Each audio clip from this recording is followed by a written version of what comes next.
Hi, ನಾನು ನಿಮ್ಮ Sujata. So ನಾನು ಇವತ್ತು ತೊಗೊಂಡು ಬಂದಿರೋ ಟಾಪಿಕ್ ಏನಂತಂದರೆ ಫೈನಾನ್ಷಿಯಲ್ ಹ್ಯಾಕ್ಸ್ ಮೇಲೆ.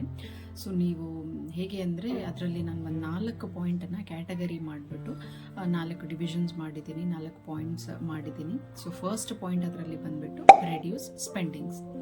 ಸೊ ಯಾವ ಥರ ರೆಡ್ಯೂಸ್ ಸ್ಪೆಂಡಿಂಗ್ಸನ್ನು ನಾವು ಯಾವ ಥರ ಅದನ್ನು ದುಡ್ಡು ಸೇವ್ ಮಾಡೋಕ್ಕೆ ನಮಗೆ ಹೆಲ್ಪ್ ಆಗುತ್ತೆ ಅಂತ ಹೇಳೋದಾದರೆ, ಸೊ ಒಂದು ಇಬ್ಬರು ವ್ಯಕ್ತಿಗಳಿರ್ತಾರೆ ಅಂತ ತಿಳ್ಕೊಳ್ಳಿ. ಅದರಲ್ಲಿ ಫಸ್ಟ್ ವ್ಯಕ್ತಿ 1 ಲಕ್ಷ ದುಡಿತಿರ್ತಾನೆ, ಆ್ಯಂಡ್ ಎರಡನೇ ವ್ಯಕ್ತಿ ಬಂದ್ಬಿಟ್ಟು ಅವನು ಜಸ್ಟ್ 50,000 ದುಡಿತಿರ್ತಾನೆ. 1 ಲಕ್ಷ ದುಡಿಯೋ ವ್ಯಕ್ತಿ 95,000 ರೂಪಾಯಿ ಖರ್ಚು ಮಾಡ್ತಾನೆ. ಅದೇ 50,000 ದುಡಿಯೋ ವ್ಯಕ್ತಿ 40,000 ಖರ್ಚು ಮಾಡಿ 10,000 ಉಳಿಸ್ತಿರ್ತಾನೆ. ಸೊ ಇದರಲ್ಲಿ ಏನಾಯ್ತಂದ್ರೆ ಅವನು ಇಷ್ಟು ತುಂಬ ದುಡ್ದು ಕಡಿಮೆ ಸೇವಿಂಗ್ಸ್ ಮಾಡ್ತಾ ಇದ್ದಾನೆ, ಆದರೆ ಇವನು ಕಡಿಮೆ ದುಡ್ದು ಜಾಸ್ತಿ ಸೇವಿಂಗ್ಸ್ ಮಾಡ್ತಾ ಇದ್ದಾನೆ. ಸೊ ಇವರಿಬ್ಬರಲ್ಲಿ ನಿಮಗೆ ಸ್ಮಾರ್ಟ್ ವೇ ಅಂತ ಯಾರ್ದು ಅಂತ ಅನ್ಸೋದು ಆಬ್ವಿಯಸ್ಲಿ ಎರಡನೇ ವ್ಯಕ್ತಿನೇ ತಾನೆ. ಅವ್ನು ಎಷ್ಟೇ ದುಡ್ದಿರಲಿ ಅವ್ನ ಸೇವಿಂಗ್ಸು ಅವನಿಗೆ ಇಂಪಾರ್ಟೆಂಟ್ ಆಗುತ್ತೆ. ಅವನು ಎಮರ್ಜೆನ್ಸಿಗೆ, ಅವನು ಲೈಫಲ್ಲಿ ರಿಸ್ಕ್ ಇರೋವಂಥ ಟೈಮಿಗೆ ಅವ್ನ ಸೇವಿಂಗ್ಸೇ ಬರೋದು. ನೀವು 1 ಲಕ್ಷ ದುಡಿತಿರೋ, 2 ಲಕ್ಷ ದುಡಿತಿರೋ, ಅಥವಾ 10,000 ದುಡಿತಿರೋ, 20,000 ದುಡಿತಿರೋ, ಡಸಂಟ್ ಮ್ಯಾಟರ್. ಬಟ್ ನೀವು ಎಷ್ಟು ಅದರಲ್ಲಿ ಪ್ರಪೋರ್ಷನ್ನ ತೆಗೆದಿಡ್ತಾ ಇದ್ದೀರಾ, ಎಷ್ಟು ನೀವು ಸೇವ್ ಮಾಡ್ತಾ ಇದ್ದೀರಾ ಅಂತ ಅನ್ನೋದು ನಿಮಗೆ ಮುಖ್ಯ ಆಗುತ್ತೆ. ಓಕೆನಾ? ಸೊ ಇದು ಫಸ್ಟ್ ಪಾಯಿಂಟ್. ನೆಕ್ಸ್ಟ್ ಪಾಯಿಂಟ್ ಬಂದ್ಬಿಟ್ಟು ಕೀಪ್ ಎಮರ್ಜೆನ್ಸಿ ಫಂಡ್ಸ್ ಅಂತ. ಸೊ ನಿಮ್ಮ ಹತ್ರ ಯಾವಾಗ್ಲೂ ಇಷ್ಟು ಪ್ರಪೋರ್ಷನ್ ಎಮರ್ಜೆನ್ಸಿ ಫಂಡ್ ಇರಲೇಬೇಕು, apart from savings. I'm telling. So ಸೇವಿಂಗ್ಸನ್ನು ಬಿಟ್ಟು ಒಂದಿಷ್ಟು ಪರ್ಸೆಂಟ್ ನೀವು ಎಮರ್ಜೆನ್ಸಿ ಫಂಡ್ ಅಂತ ತೆಗೆದಿಟ್ಕೊಳ್ಳೇಬೇಕು. ಫಾರ್ ಎಕ್ಸಾಂಪಲ್, ನಿಮ್ಮ ಸ್ಯಾಲ್ರಿ ಒಂದು 50,000 ಅಂತ ತಿಳ್ಕೊಳ್ಳಿ. ಅದರಲ್ಲಿ 10,000 ನೀವು ಸೇವಿಂಗ್ಸಿಗಂತೂ ಎತ್ತಿಡ್ತಾ ಇದ್ದೀರಾ, ಅದರಲ್ಲಿ ಇನ್ನೂ ಒಂದು 5,000 ಅಥವಾ 10,000 ನಿಮ್ಮ ಎಮರ್ಜೆನ್ಸಿ ಫಂಡ್ಸ್ ಅಂತ ಎತ್ತಿಡಬೇಕು. ಒಂದು 5,000 ಇಟ್ಟರೇನು ಸಾಕು. ಸೊ ಆ ಥರ ಇದ್ದ ಎಮರ್ಜೆನ್ಸಿ ಫಂಡ್ಸ್ ನಿಮಗೆ ಎಷ್ಟು ನಿಮ್ಮ ಹತ್ರ ಸೇಫ್ಟಿಗೆ ಇದ್ದರೆ ನಿಮ್ಗೆ ಓಕೆ, ಹೌದು ನಾನು ಸಸ್ಟೈನ್ ಆಗ್ಬೋದು ಎಮರ್ಜೆನ್ಸಿ ಫಂಡ್ಸ್ ಮೇಲೆ. ಅಂದರೆ ಏನಾದರೂ ಎಮರ್ಜೆನ್ಸಿ ಬಂದುಬಿಡುತ್ತೆ ಲೈಫಲ್ಲಿ, ನಾವು ಹೇಳೋಕ್ಕಾಗಲ್ಲ. ಒಂದು ಜಾಬ್ ಹೋಗ್ಬೋದು, ಅಥವಾ ನಮ್ಮ ಹೆಲ್ತ್ ಹಾಳಾಗ್ಬೋದು, ಅಥವಾ ನಮಗೇನೋ we met with unexpected accident, ಆ ಥರ ಏನಾದರೂ ಒಂದು ಸಿಚುವೇಶನ್ ಬರ್ಬೋದು. ಆ ಟೈಮಲ್ಲಿ ನಮಗೆ ಎಮರ್ಜೆನ್ಸಿ ಫಂಡ್ಸ್ ಅಂತ ಏನು ಎತ್ತಿಟ್ಟಿರ್ತೀವಲ್ಲ, ಆ ದುಡ್ಡನ್ನು ಅಲ್ಲಿ ನಾವು ಹಾಕಬೇಕು. ಸೊ ಆ ಥರ ನಮ್ಮ ಹತ್ರ ಎಷ್ಟು ತೆಗೆದಿಟ್ಟಿರ್ಬೇಕು ಅಂದರೆ 6 ಮಂತ್ಸಿಗೆ ನಮ್ಮ ಲೈವ್ಲಿಹುಡ್ ಆಗಬೇಕು. ಆ ಥರ ನೀವು 6 ಮಂತ್ಸಿಗೆ ಆಗೋಷ್ಟನ್ನು ನೀವು ಎತ್ತಿಟ್ರೆ ಅದು ನಿಮಗೆ ಎಂಥ ಎಮರ್ಜೆನ್ಸಿ ಸಿಚುವೇಶನ್ ಬಂದ್ರೂ ನಿಮಗೆ ಹೆಲ್ಪ್ ಆಗುತ್ತೆ. ನಿಮಗೆ ಜಾಬ್ ಹೋದರೆ 6 ಮಂತ್ಸ್ ನೀವು ಜಾಬನ್ನು ಹುಡುಕೋಕೆ ಟೈಮ್ ತೊಗೊಂಡ್ರು, ಆ ಟೈಮಲ್ಲಿ ನಿಮಗೆ ಈ ಎಮರ್ಜೆನ್ಸಿ ಫಂಡ್ಸ್ ನಿಮಗೆ ಹೆಲ್ಪ್ ಆಗುತ್ತೆ. ಸೊ ಈ ಥರ ನೀವು ಎಮರ್ಜೆನ್ಸಿ ಫಂಡ್ಸನ್ನು ಎತ್ತಿಟ್ಕೋಬೇಕು. ಸೊ ನಾವು ನೆಕ್ಸ್ಟ್ ಥರ್ಡ್ ಪಾಯಿಂಟಿಗೆ ಹೋಗೋದಾದರೆ ಸೇವಿಂಗ್ಸ್ ಅಂತ ತೊಗೋತೀವಿ. ಸೇವಿಂಗ್ಸ್ ಯಾವ ಥರ ಮಾಡಬೇಕು? ಹೌದು, ನಾವೆಲ್ಲರೂ ಸೇವ್ ಮಾಡ್ತೀವಿ. ಯಾವ ಥರ ಮಾಡಬೇಕು ಏನು ನಮಗೆ ಪ್ರಾಪರ್ ಐಡಿಯಾ ಇಲ್ಲ, ಒಂದು ಡಿಸಿಪ್ಲೈನ್ಡ್ ಐಡಿಯಾ ಇಲ್ಲ. ಸೊ ಆ ಥರ ನೋಡೋದಾದರೆ ನಾವು ಒಂದು ಸ್ಟ್ರಾಟಜಿ ಫಾಲೋ ಮಾಡಬೇಕು. ಏನು ಅಂತಂದರೆ 50-30-20 ಸ್ಟ್ರಾಟಜಿ. ಏನು ಅಂತಂದರೆ 50% ನಮ್ಮ ಸ್ಯಾಲ್ರಿ ಒಂದು 50,000 ಇತ್ತು ಅಂದರೆ ಅದರಲ್ಲಿ 50% ಏನಿರುತ್ತಲ್ಲ ಅದು ನಮ್ಮ ನೀಡ್ಸಿಗೆ ಹೋಗ್ಬೇಕು. ನೀಡ್ಸ್ ಅಂದರೆ ಏನು? ನಮ್ಮ ಅಗತ್ಯಗಳು. ಮನೆ ಬಾಡಿಗೆ ಕಟ್ಟೋದು, ಲೈಫ್ ಇನ್ಶೂರೆನ್ಸ್ ಮಾಡಿಸಿರ್ತೀರಾ, ಹೆಲ್ತ್ ಇನ್ಶೂರೆನ್ಸ್ ಮಾಡಿಸಿರ್ತೀರಾ, ಪೆಟ್ರೋಲ್ ಹಾಕಬೇಕು, ಮಕ್ಕಳು ಸ್ಕೂಲ್ ಫೀಸ್ ಕಟ್ಟಬೇಕು, ಮನೇಲಿ ತರಕಾರಿ ಎಲ್ಲ ಮ್ಯಾನೇಜ್ ಮಾಡಬೇಕು. ಸೊ ಈ ಥರ ನಮ್ದು ಏನು ಅಗತ್ಯಗಳಿರುತ್ತಲ್ಲ ಅದು ಆ ನೀಡ್ಸಿಗೆ ನಾವು ಫಸ್ಟ್ ಅದು ಕೊಡಬೇಕು. ಸೊ ನೆಕ್ಸ್ಟ್ ಏನಂತಂದರೆ ನಮಗೆ ವಾಂಟ್ಸ್ ಅಂತಂದ್ರೆ ಏನು? ಬೇಕು ಬೇಡಗಳು. ಈಗ ನಮಗೆ ಫೋನ್ ಒಡೆದೋಗಿರುತ್ತೆ, ಫೋನ್ ಬೇಕಾಗುತ್ತೆ. ಸೊ ಅದು ಬೇಕೇ ಬೇಕಾ, ಅಥವಾ ತಗೋಬೇಕಾ ಇಲ್ವಾ, ಅಥವಾ ಅದಕ್ಕೆ ಇಷ್ಟು ಪರ್ಸೆಂಟ್ ತೆಗೆದಿಟ್ರೇನೋ ನಾವು ಎಷ್ಟು ಮಂತ್ ಆ ಥರ ತೆಗೆದಿಟ್ಟು ಆಮೇಲೆ ಅದನ್ನು ನೆಟ್ ಅಮೌಂಟ್ ಆಗಿ ಒಂದು ಸೆಲ್ ಫೋನ್ ತೊಗೋಬೋದು. ಆ ಥರ ವಾಂಟ್ಸ್. ಈಗ ನಮಗೆ ರೆಸ್ಟೋರೆಂಟ್ ಹೋಗಬೇಕು ಅಂತ ಅನ್ಸುತ್ತೆ, ಟ್ರಿಪ್ ಹೋಗಬೇಕು ಅಂತ ಅನ್ಸುತ್ತೆ. These are all wants. ನಮಗೆ ವಾಂಟ್ಸ್ ಅಂದ್ರೆ ಏನು?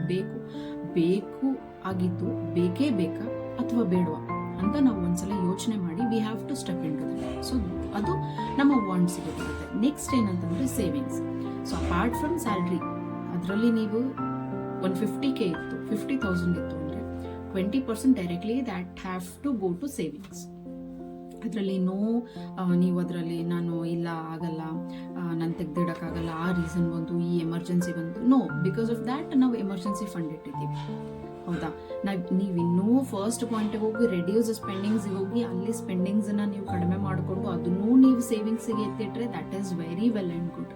ಸೊ ನೀವು ಯಾವಾಗ್ಲೂ ಖರ್ಚುಗಳನ್ನ ಕಡಿಮೆ ಮಾಡ್ಕೊಂಡು reduce spendings and emergency fund ಎತ್ತಿಟ್ಟಿರ್ತೀರಾ. ಆ್ಯಂಡ್ ಇವಾಗ ಸೇವಿಂಗ್ಸ್ ಅಂತ 20% ಸಪ್ರೇಟಾಗಿ ಎತ್ತಿಡ್ತಾ ಇದ್ದೀರಾ.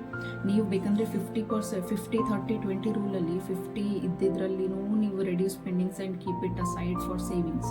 ನೀವು 30% ಹೋಗಿ ನಮ್ಮ ವಾಂಟ್ಸಲ್ಲಿನೂ ನಾವು ಸ್ವಲ್ಪ ಓಕೆ ಆ ಥರ ಈ ಥರ ಎಲ್ಲ ಯೋಚನೆ ಮಾಡೋದ್ರಲ್ಲಿನೂ ಉಳ್ಸೋಕ್ಕಾಗುತ್ತೆ ಅಂತ ಅದರಲ್ಲೂ ಬೇಕಂದ್ರೆ ಉಳಿಸಿ ನೀವು ಸೇವಿಂಗ್ಸಿಗೆ ಹಾಕ್ಬೋದು. So this is third point, savings. So ನಮ್ಮ ಫೋರ್ತ್ ಪಾಯಿಂಟ್ ಬಂದ್ಬಿಟ್ಟು ಇನ್ವೆಸ್ಟ್. ಈಗ ನೀವು ಸೇವಿಂಗ್ಸ್ ಎಲ್ಲ ಮಾಡಾಯಿತು, ಎಮರ್ಜೆನ್ಸಿ ಫಂಡು ಇಟ್ಟಾಯಿತು.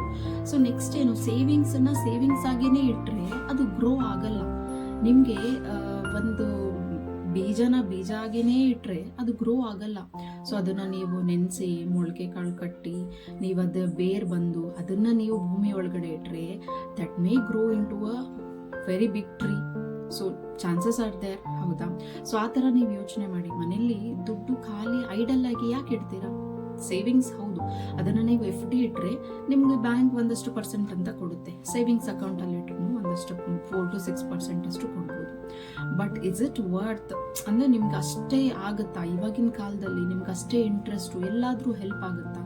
4-40 ರೂಪಾಯಿ ಅಷ್ಟ ಅಂದರೆ ಒಂದು 10% ಹೆಚ್ಚಾದ್ರೂ ಓಕೆ ಅನ್ಬೋದು. 4-6% ಇಸ್ ನಾಟ್ ತುಂಬ ಡಿಫ್ರೆನ್ಸ್ ಬರುವಂಥ ಅಮೌಂಟ್ ಅಲ್ಲ. ಸೊ ಅದಕ್ಕೆ ನೀವು ಯೋಚನೆ ಮಾಡೋದಾದರೆ you can go for stock ಮಾರ್ಕೆಟಿಗೆ ಹೋಗ್ಬೋದು ನೀವು.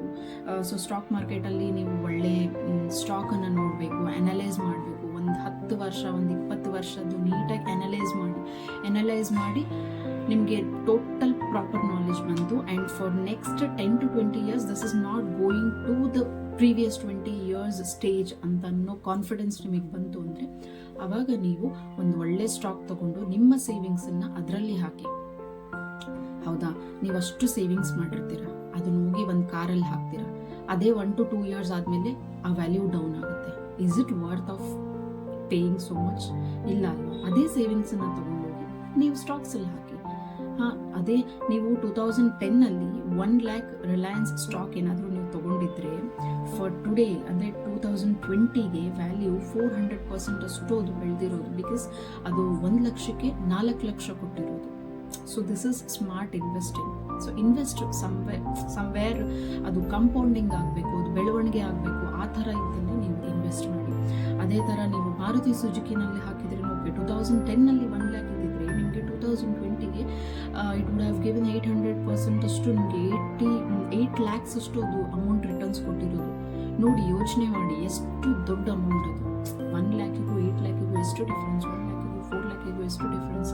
ಥಿಂಕ್ ಆನ್ ಇಟ್, ನಿಮಗೆ ಗೊತ್ತಾಗುತ್ತೆ. So invest on some good stocks, ನಿಮಗೆ ಸಿಗುತ್ತೆ. ಆ ಥರ ಯೋಚನೆ ಮಾಡಿ, ಅನಲೈಸ್ ಮಾಡಿ. ಆ್ಯಂಡ್ ಸ್ಟಾಕ್ಸ್ ಅಂತಲೇ ಹೇಳ್ತಾ ಇದ್ದೀನಿ ಅಂತ ಪ್ರೆಷರೈಸ್ ಅಂತ ಅಲ್ಲ. ನೀವು you can invest in gold, you can invest in property. ನೀವು ನೆಲ ತಗೊಳ್ಳಿ, ಹೊಲ ತಗೊಳ್ಳಿ, ಗೋಲ್ಡ್ ತಗೊಳ್ಳಿ. So those are all smart way of investing. ನಿಮಗೆ one or the other way ನಿಮಗೆ ಇವತ್ತಲ್ಲ ನಾಳೆ ಒಳ್ಳೆ ಬೆಲೆ ಕೊಡುವಂಥ ಇನ್ವೆಸ್ಟ್ಮೆಂಟ್ಸ್ ಅದು ಎಲ್ಲನೂ. ಸೊ ಇದಾಗಿತ್ತು ನನ್ನ 4 point. You for watching. Do like this video, share and subscribe to my channel. Thank you.